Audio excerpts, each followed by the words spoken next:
Are you dependent on the government?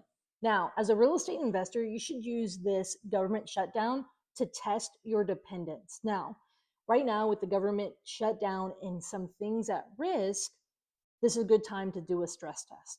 And so, what you should look at, for example, let's just say you have 20 rentals and all 20 are Section 8.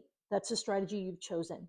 Now, let's also say that 80% of those vouchers, Section 8 pays you, the 20% comes from the tenant. If there is a government shutdown, which let's agree that we know that number one, they don't happen every year and they are often temporary.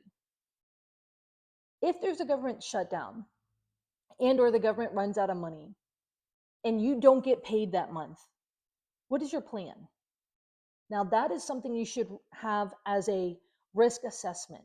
When all of your rent and income comes from one source, what happens if something happens to that source? Same thing if you have properties outside a military base and there's a government shutdown or some sort. What if that base shuts down? Same thing if you depend on one employer. What if they're, I know friends who, with that Kia manufacturing place that was being built in Georgia, right? What if you were dependent on stuff like that? Now, ultimately, maybe you're dependent not on an employer or a source of income, but what if you're dependent on a policy? Section 8. They've already talked about questioning some things within that program. But what if you are dependent on a policy like short-term rentals, you being able to have a short-term rental in your area? Ultimately, you want to take this time and say, what am I dependent on? And if something falls through with what I'm dependent on, how can I mitigate that? Now, if you've got those 20 Section 8 rentals, and let's just say the government shuts down for, right now we're over 35 days, and let's just say, oh, well, when it opens back up, they will give you your back pay.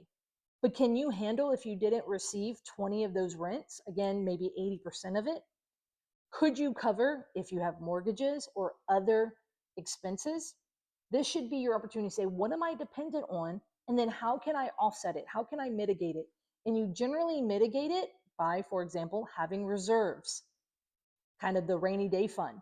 Or you can mitigate with diversification, meaning what percent, look at your portfolio, what percent is in one strategy, one location, and dependent on, for example, the income coming from one main place. You should take this time with the government shutdown and do the proper risk assessment on your portfolio.